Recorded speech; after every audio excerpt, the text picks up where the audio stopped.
The journey, once again, back to find out a backstory behind somebody local, and Stephen Mamouney from BMG Partners. This one's going to be a little bit different because, well, you're the guy who for the past 4 years has really enabled us to be able to find out more about those that live in our community and some of their great achievements. But this time, the spotlight's on you. Welcome. Thank you, Kevin, and be fair to say I'm feeling rather anxious about now. Yeah, it's okay. By the end of it, you'll go, oh, geez, what was I worried about? I promise. It won't hurt a bit. We always start with the heritage to the area. So for you, the Mamouney name would potentially mean something to different people within our community, depending on where they've crossed paths with you and your siblings. But let's talk about your heritage to the local area, schooling and things like that. Yeah, so I think I've got to go back to Mum and Dad's families first. It's about a story as much about them as anything else. And Dad's family came to the area in 1931 when he was 2. His father started a menswear store called Mac's Store for Men, which is in Dean Street, just opposite the Globe Hotel corner there. And Mum's family came in 1948 with her family. Mum came with her family in 48, and her father, William Lawson, was a national bank manager, just opposite where Mac's Store for Men was, oddly enough. Yep, and so your name is probably pretty prominent in swimming locally and the operation of our local pools. Let's talk about how we've gone from the menswear and the banking towards the aquatics. Yeah, and I think that the roots of this story started pretty early on. So Mum and Dad were married in 1957, and the family suffered a tragic accident on New Year's Day in 1960. Mum and Dad lost their only 2 children at the time, and also Dad's mother Gertrude in a boating accident on the Hume Weir. Right. And growing up, Mum and Dad went on to have 7 more children after that. My older sister Philippa, myself, Adrian, Jennifer, Matthew, and the twins Rebecca and Catherine. And growing up, we didn't really know a lot about what had happened, but gradually we sort of pieced bits and pieces of it together, and we've got a much better understanding over time as to what happened on that day. And so I think that really sort of set the scene for our background in the swimming side of things. So what is are you happy to share that story? So how do you discover that as a family, as siblings, to sort of... Yeah, it's difficult. And, in those days, people, you didn't really... It wasn't something you sort of talked about. And we just sort of, every now and again, you'd sort of pick up a little bit of information about what had happened, and whether that was from Mum or from Dad from time to time, or maybe from a family friend, and gradually sort of got to understand. So we didn't really understand a lot about that growing up. But over time it sort of made sense. Dad was all about, and Mum were all about growing up, keeping the family together and really being a good, strong, tight unit. Mm-hmm. We had an amazing sort of childhood, and we had enormous amounts of fun. Dad was, was always up for a game and a new adventure, and Mum was, Mum had a great imagination and was very resourceful, and they made a great team. And so growing up, life was always something interesting and going on, whether it be getting up and going for 6 a.m. picnics before school and work, and just on a whim, or whether it be, I remember certainly one of the things that that were strong, Mum and Dad instilled in us, and I think generally in the community as well, was learning how to swim and being competent in the water. Mm. And so hence the swimming, I guess, is from that sort of necessity, that life skill. Yeah, we always had an interest in it, and in swimming growing up, and my family through Mum and Dad, and then later on Jennifer and Matthew, and I think all of us were involved in the pool business at some stage, and so we took on the management of the local swimming pools, and that was from 1982 until about 2011. And there's no doubt in my mind that because of what had happened even before we were around, in particular Jennifer and Matthew, who managed the swim centres, their mission in managing those centres was to make sure that there wasn't going to be an accident in the public swimming pools, and they were very diligent in that role. So let's talk about your schooling a bit deeper, because obviously growing up here you would have been schooled here. Where did you go to school? So I went to primary school at Albury Primary School, and then Albury High School. In those days, there wasn't a university locally, so I went off to Sydney University, studied up there, and then came back and did my chartered accounting studies back here, and then went back to Sydney for a few years and New York, and eventually came back to public practice to join Ross Black in July of 1988 at the tender age of, I think, 25, if I've got my sums right, to take up partnership with Ross. So let's talk. So that's I guess, the BMG, right? So that's right. Where we are today. It's sort of what brings us on these journeys each month. Let's talk about that career and partnership sort of success for you, and what it's taken to this point today. You know, as you said, a 25-year-old as a partner. You know. Yep. And I learned a hell of a lot from Ross Black, my partner, and he had a real focus on putting our clients first and looking at what they were trying to achieve and putting ourselves in their shoes. Also, we had a focus on how to do things better, always looking for a new way to do things better and more efficiently and more effectively. And then a few years later, Ross's brother Vince joined us. Now, Vince was more a strategic thinker, so that's where the strategic side of the business came in. And so he was always looking for, okay, what are the new trends, what else was coming up? And in fact, in the mid-2000s, Vince wrote a policy for the business about how to survive a pandemic. Get out. I kid you not. I think we've still got it on the file somewhere. And have you called upon it?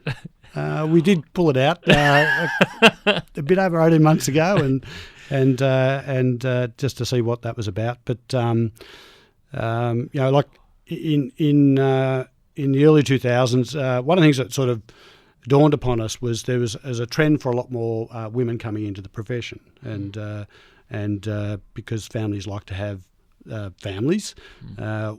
A lot of work went into training people and bringing them up to speed. So we wanted to make sure that we had the facilities to enable people to work from home. So that included remote access, paperless office, electronic filing, and all the rest in the 2000s, so that mums could stay home with their family. These days it doesn't much matter whether it's mums or dads, but people could be with their family, still work, and come and keep their skills up to date. And I think that sort of held us in pretty good stead for the last couple of years. Isn't it fascinating? There are a few businesses like that just by chance or planning for something else, they've managed to be pandemic ready and that remote and all the rest. You don't think you're innovative, but really you were without knowing it. The necessity of it now is different to what you would have been planning for back then, as just trying to keep some good staff, I guess. Yeah, and we always said that Vince was well and truly before his time, and he certainly was. But it was. Look, I think you sort of evolve, I suppose, and these solutions present themselves, and you think, well, okay, well, this, we were ready for this. So enabling people to achieve. You sort of spoke about that sort of being one of the principles, I guess, of your business right back. What do you think it is that enables people to achieve from all your years of watching others and it being part of your own catch cry? What are some of the considerations? Look, I think it comes from a deep desire to help people, and I don't feel I've got a mortgage on that want. It's good to have a great purpose in life, and I think if you can take some principles, and I think our principles within our practice are good, strong ones, and they've stood the test of time. Where you can take those principles and you consistently look for new ways and having a learning mindset, and then be in a position where you can talk to people about, look, what are your goals? What is it you want to achieve? and then give them good guidance so that they can make informed decisions. And these days finances are quite complicated, still as important as ever. And so our role, we feel, is to understand our clients' goals and what they want to achieve, understand what the laws are, and simplify those so they can make a good decision about which way to go, and just make them think through the issues. So it's really desire is probably the key word you might have used in there, isn't it? It's not only in your job helping others realise their potential, but really you've got to be able to do it yourself. That's right. Yeah. Is untap that desire. So for somebody so local, and sounds like you've travelled quite a bit, what is it about Albury Wodonga and our region and what have you that's kept you here? And I guess even with these journeys, it's telling the story of some pretty sensational achievements around our region, and there's still plenty more that we're sort of learning about in the background that hopefully we can tell in the future. But why Albury Wodonga? Look, I think I'm blessed to have grown up here in a wonderful family and a wonderful community, and I must admit, when I was working in Sydney and studying there as well, and I really enjoyed the lifestyle up there at the time. But I was young, and that was great, and the opportunities were there, and I was doing well with my career in Sydney. But I think at the end of the day, it's hard to get away from. Just the family, the friends, and the lifestyle we have here is amazing. Like I've got a great group of swimming buddies that we've swum, and I'm not sure you talk swimming is part of the reason we get together. We get up early, we go for an hour walk, swim for 20 minutes, grab a cup of coffee, and I can still get home in time to cook breakfast for Alicia and still be at work by 8:30. Now, I know my mates in Sydney would still be just getting to and from work, and that would be their whole week, was just getting to and from work, and then on a weekend just going to one sporting event with their children. And I think we're lucky here. Yeah, we've got such a great environment, the great seasons, but also the lifestyle. And it seems like people, again, through necessity, are starting to cotton on to that lifestyle as we've seen the pandemic play out, and those highly populous sort of locations, the CBDs and what have you, they're all spreading their wings and looking at our region, which is fantastic. So you mentioned their community, and I know there's a fair, sharing of sort of beliefs between community and swimming that you've sort of been very passionate about with Big Splash, and also I think that's sort of fairly personally motivated as well. Let's talk a bit about that, the community aspect. Yeah, once again, growing up here, you and it's probably not until later on in life you sort of learn the value of community organisations and how they help you grow up. Sure, your family and your mum and dad can teach you certain things, but it's often those other community areas that sort of help you transition from being a young person into an adult and learn about life and experiences outside of the family. And I was fortunate to be involved in a number of sporting and other organisations along my way where you got that experience, and that was given to me. But you don't realise the value of it until you get a bit older, and then you can start passing that back on to others. And one example, I mentioned the swimming group. That's great, but I've been involved with water polo all my life, and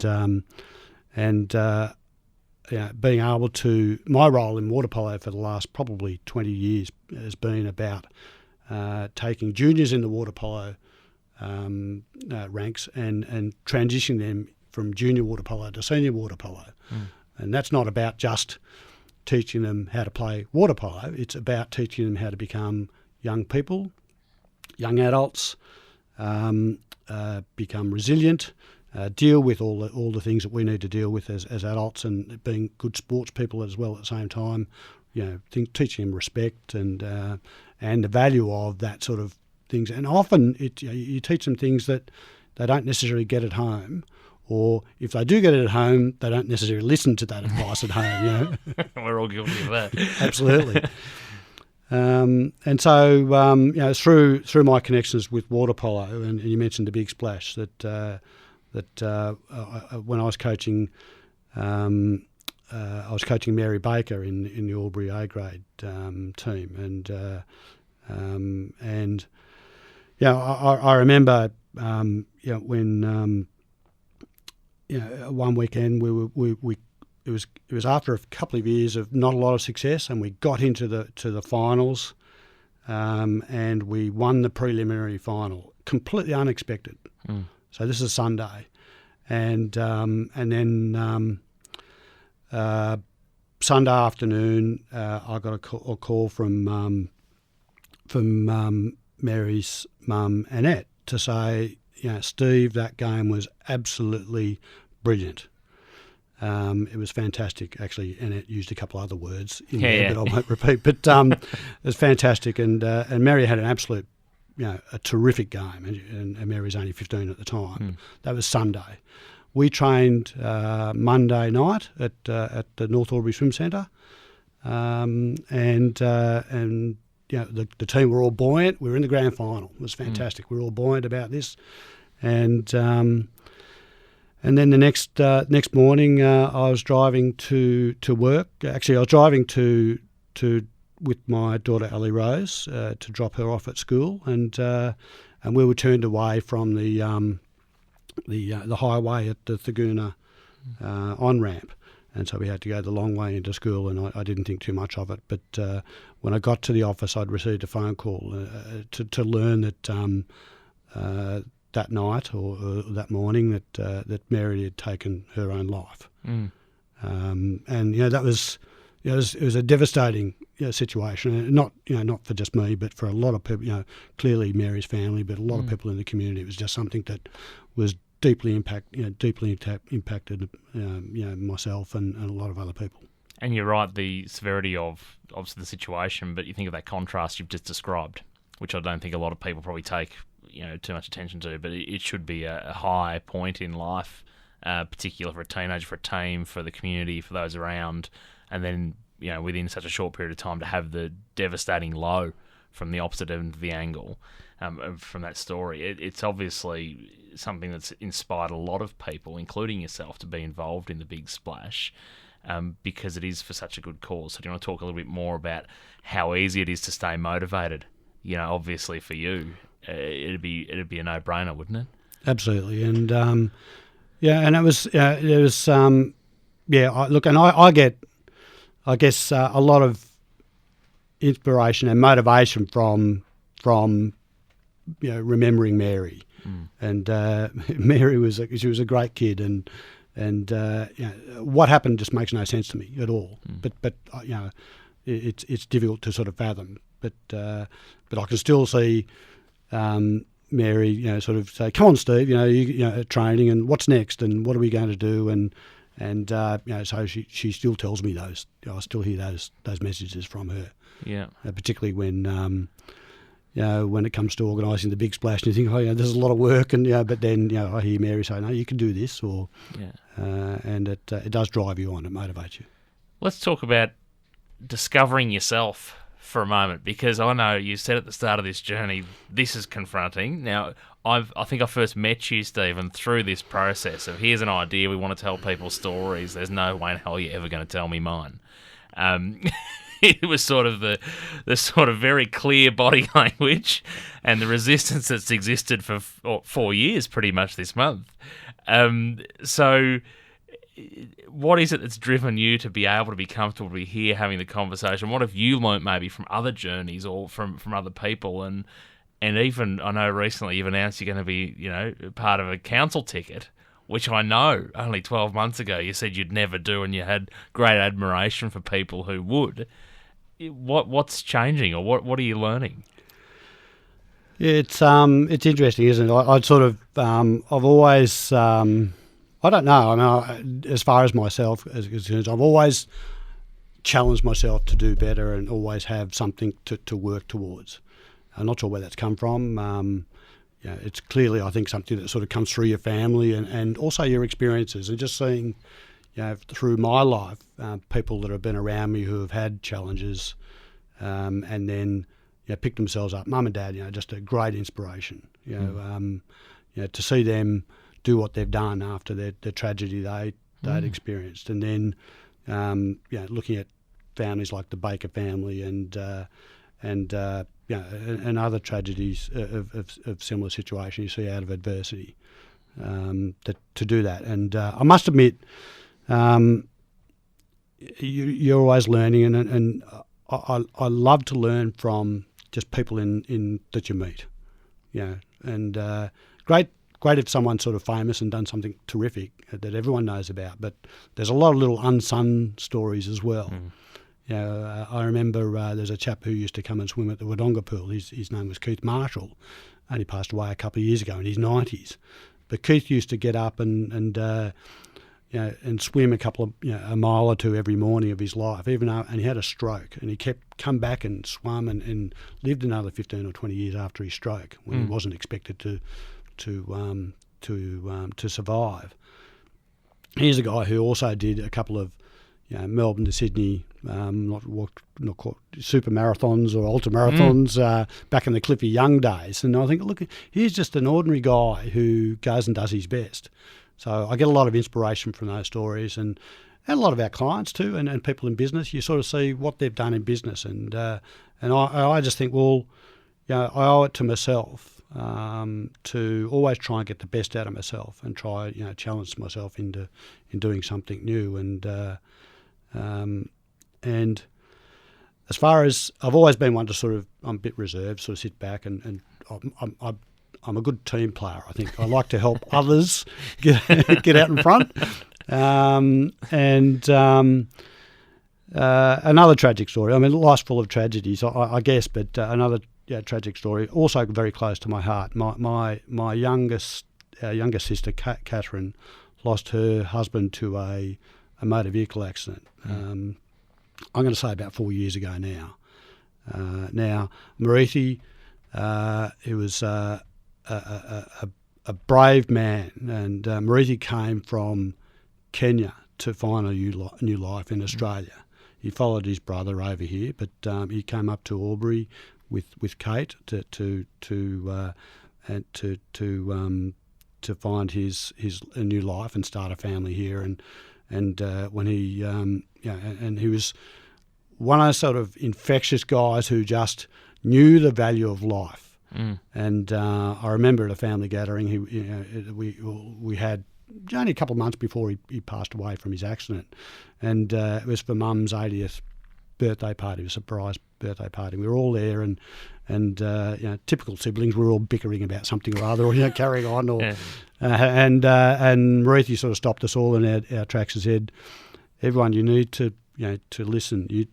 And pay attention to this lady. This lady is the reason you're all here." And I thought, how brave, to come into such a big family. Yep. But still be so astute and point that out.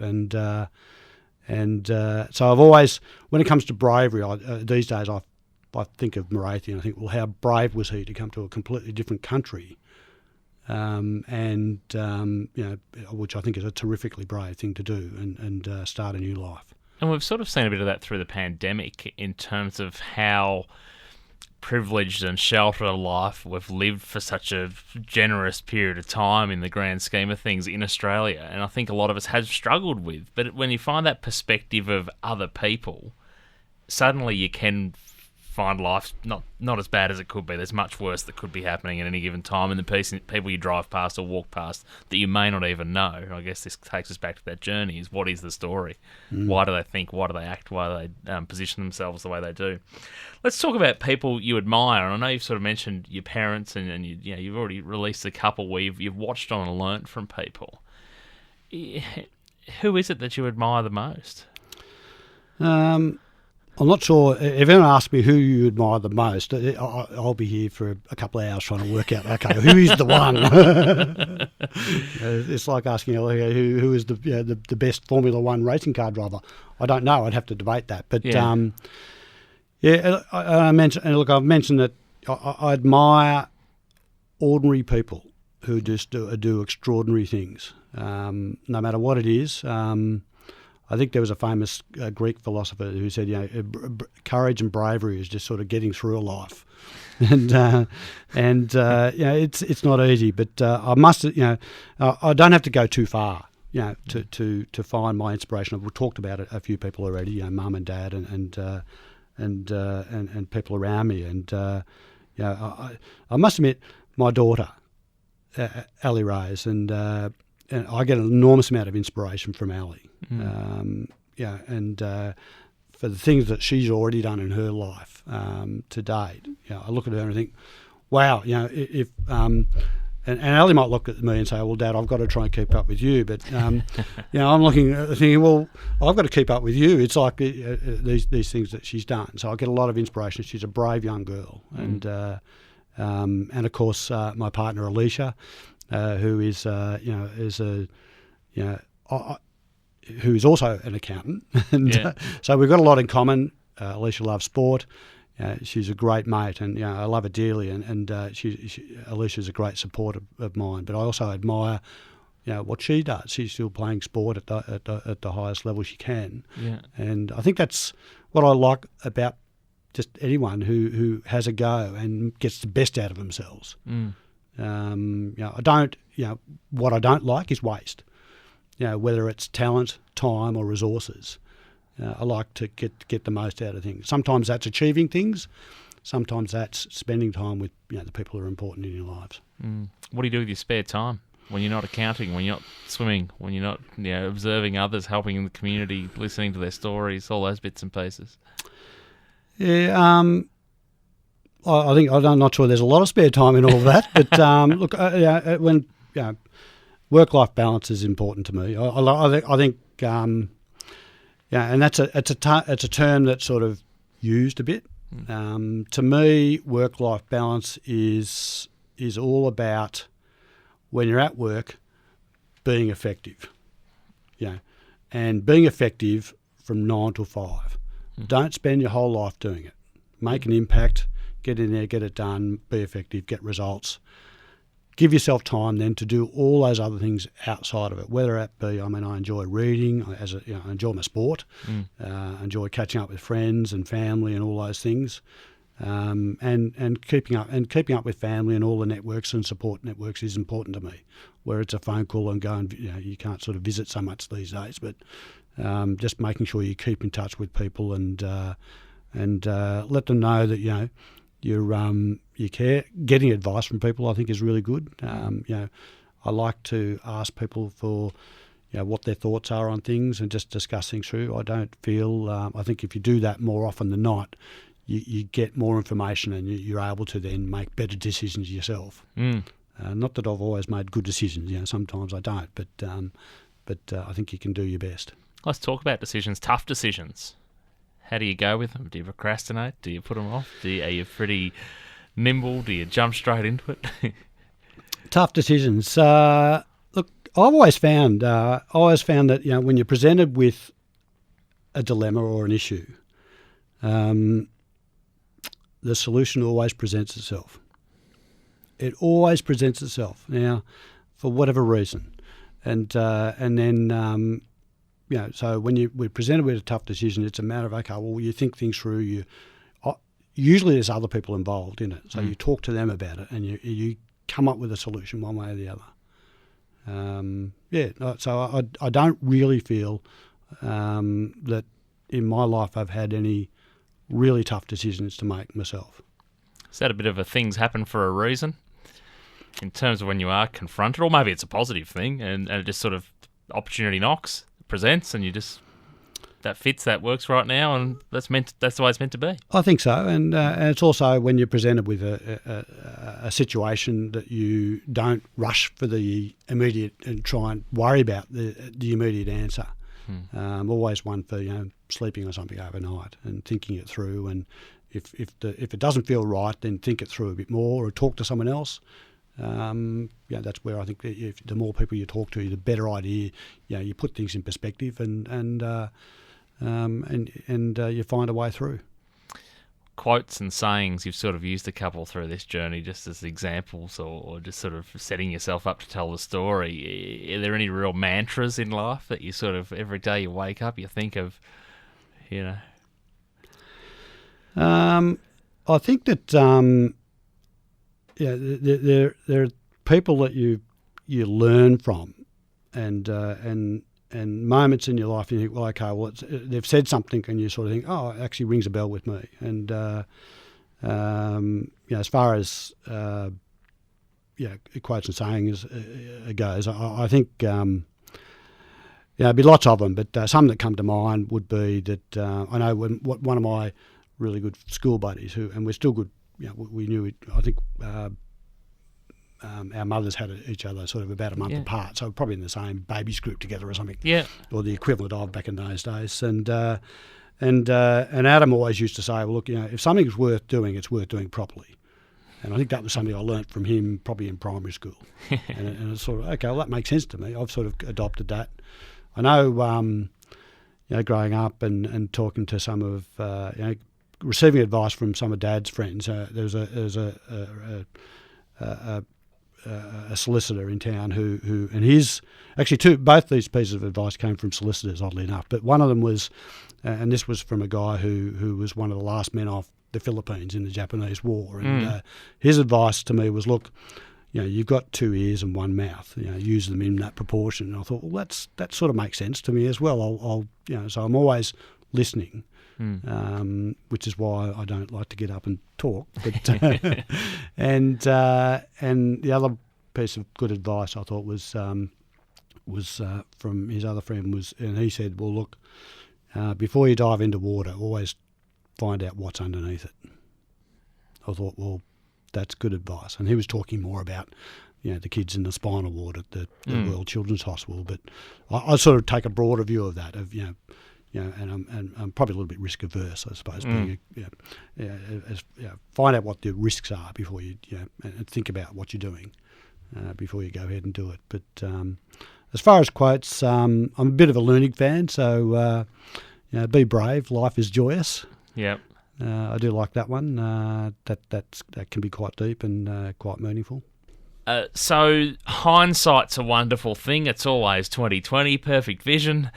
What would you tell a younger you with hindsight? That's a good question. What would I do differently? Yeah. Yes. Look, to be honest with you, I don't think I would do too much different. And that's not to say I haven't made mistakes. I've made plenty of mistakes. But I think that's what makes life interesting. And so I've had a hell of a lot of fun along the way, and I don't think I'd do anything differently. Although I was reading a paper the other day on revising on modern portfolio theory, and I was thinking to myself, why didn't I spend more time in the computer lab at university and develop some sort of algorithm around this? I'll be worth a lot more money these days, but I was too busy have a good time with my mates. Life's for living, Stephen. That's Life's for living. COVID. Let's talk about COVID for a bit, because we've sort of worked this theme in over the last 18 months. As we sit today, we're watching vaccination rates get up around the 80% mark. We'll wait for that to turn to double dose in New South Wales in the next few weeks. We're promised some more freedoms. We're still sort of cautiously told it's not a silver bullet. There'll still be people who fall ill. There'll still be people who pass away. There's a lot of things that, as much as politicians have tried to explain to us, they probably could control from the get-go. We're all cottoned on to the fact they can't control everything. So we're at this point now where we're anxiously waiting to see what the next chapter of a pandemic looks like, and it's not something we could have spoken to anyone around us that may have been through it before. What have you learnt? What have you sort of seen? Has it changed your values? Has it changed the way you think? What have you got from it? Yeah, look, I think some of the things I've learnt from the last year or two have been that, first of all, I think people are very, very resilient. And innovative, and particularly businesses. To see some of the stories, the way that businesses have changed the way they do business in order to, survived throughout the last couple of years. Certainly resilient. There's no doubt that we've probably all learnt that how important it is to be close to your family and really.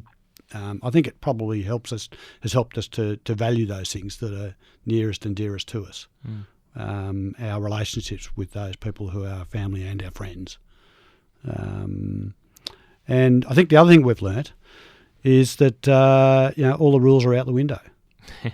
It's all these things that you learn.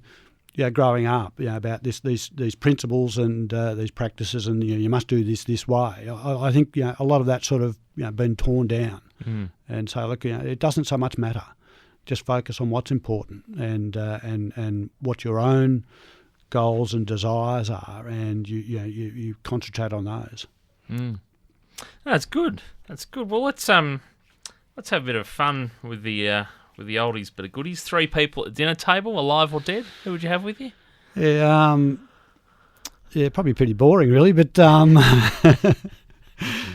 I've always been a big fan of the Dalai Lama. Yes, I think he'd be fantastic to have to dinner. And man, a few words. Yeah, but chosen words. Very wise words. Yeah, it's a good one. And on reflection, look. Both my grandfathers had passed away before I was born, so to have Morgan Mamouney and William Lawson along to dinner would be great, just to talk to them and learn a bit more about their lives and probably understand myself a bit better because of it. Yeah, that's true. What's on the table then, sweet or savoury? While you're sitting there, what would you rather? Look, I think I'm probably more a savoury man, but apart from the fact that I have a great love for chocolate. Never leave me unsupervised when there's chocolate in the room. You're not alone on that one. And, coming into a spring weekend, it's going to be a wet weekend this weekend as we sit here, but you've touched on swimming, sport, being active, staying connected with people.